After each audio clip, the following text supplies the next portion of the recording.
Let's start by looking at new properties. The process up to purchasing a new property begins with gathering information.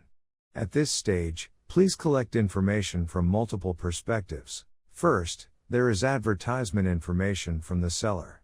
However, advertisements are just that, advertisements.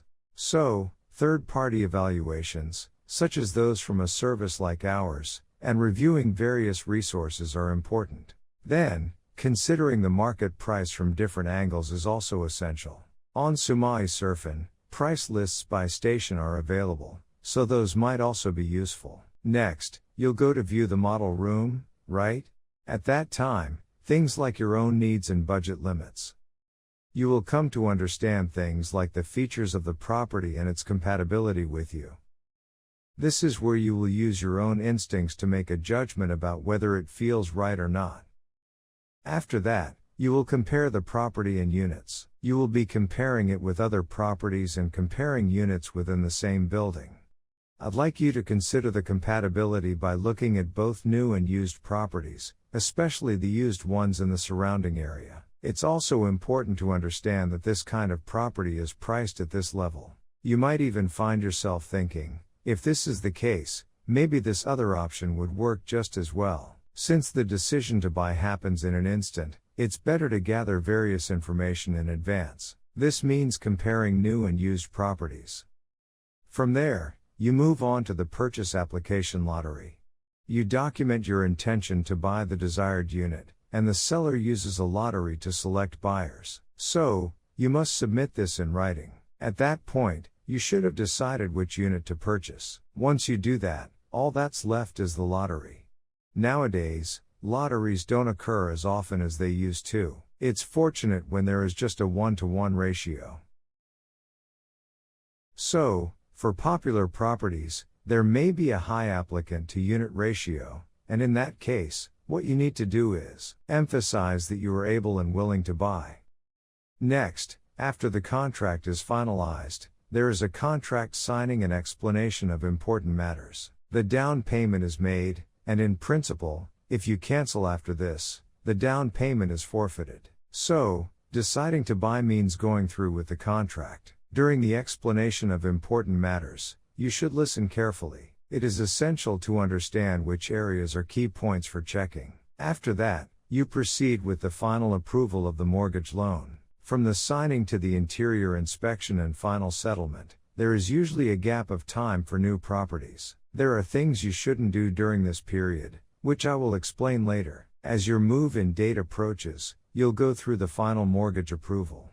Since there's a gap between the approval and the final settlement, be cautious of the risk of failing the approval. This is important.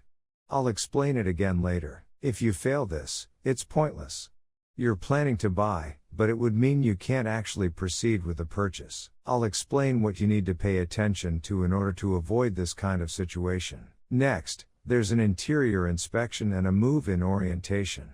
Before moving in, you will view your actual home.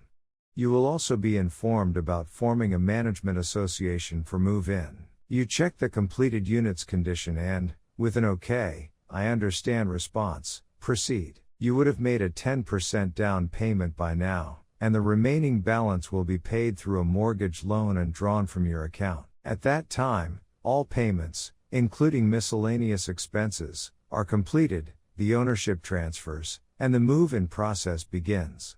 This is the general flow of purchasing a new property. It's good to keep this general process in mind. The key point is that committing to the contract means penalties can apply. And if the remaining balance isn't settled, ownership won't transfer.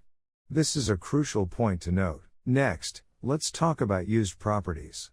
The highlighted areas are where the process differs. The basic flow is the same as for new properties. Gather information, view the property in person.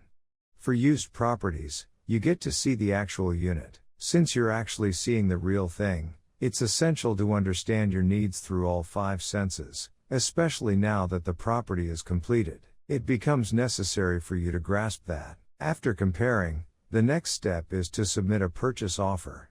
This is also submitted in writing, stating your intention to buy and the conditions. The intention to purchase means I want to buy.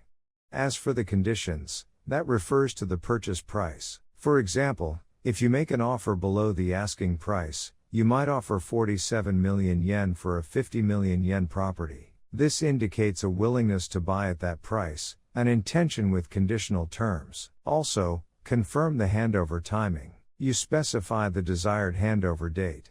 You'll confirm that this is acceptable. This is documented and submitted as a purchase offer.